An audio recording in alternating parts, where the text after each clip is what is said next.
R2C2H2 Dartivist. Ain't no sunshine and flower 6 for defendant. The penalty for laughing in a courtroom is 6 months in jail. If it were not for this penalty, the jury would never hear the evidence. The world always makes the assumption that the exposure of an error is identical with discovery of truth, that the error and truth are simply opposite. They are nothing of the sort. What the world turns to when it's cured of one error is usually simply another error, and maybe one worse than the first one. A.L.L. On June 7, 2010, Curtis Flowers became the first person in U.S. judicial history to be tried 6 times on the same evidence. He is accused of the quadruple murders of his former employer, Bertha Tardy, and her 3 employees at her business, Tardy Furniture, on the morning of July 16, 1996 in Winona, Mississippi.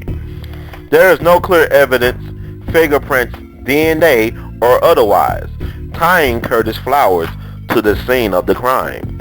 On June 18, 2010, Curtis Flowers was found guilty on all 4 counts of first-degree murder by a jury of 11 whites and 1 black.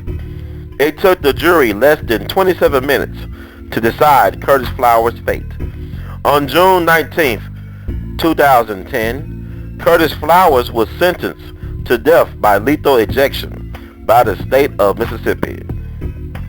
Montgomery County, by the way, is 45% black. They say that justice delayed is justice denied, and by no means is this justice. Just 14 years and 6 trials of pure frustration and futility. Brothers Curtis did not have a fighting chance from the outset. A majority of the jurors thought him to be guilty even before they were selected as jurors, and that is easily displayed by the swiftness of their judgment/verdict. Many of the jurors should have not been selected because they were either related to some of the victims or were friends and admirers of the victims and their families, respectively. According to Ray Charles Carter, the lead attorney for Curtis Flowers' defense, they lost the case in the jury selection process due to the prosecutors and judges' obsession with precluding and or preventing the defense from getting a diverse jury.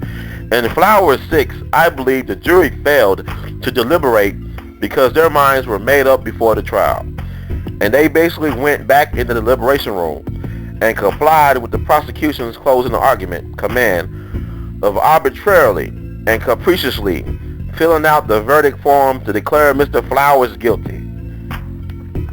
In addition, Carter stated that honesty in terms of how they felt about capital punishment was a key factor that kept blacks off the jury.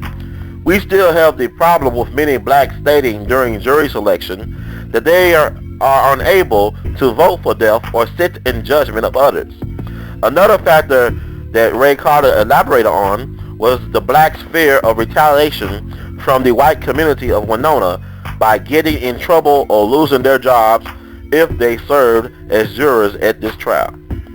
And these previous reasons are why there was only 1 black juror on the jury for Flowers 6, because many blacks when summoned said they didn't believe in the death penalty or did not show up because they were afraid of losing their menial jobs or what little standing they had from fear of the white community's retaliatory tactics. The 1 black juror that did serve by some accounts could be called a token Negro, and almost Boondocks Uncle Ruckus character by some observers. Unlike many other blacks in town, he went along with the belief that Curtis was guilty of the crimes and had no problem in sentencing another person to death. To hide their institutional prejudices, the token black, according to one observer, was treated like a king for the duration of the trial.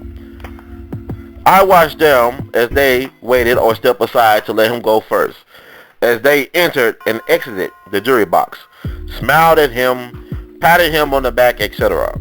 For a short period of time, he likely saw a Mississippi he never witnessed before.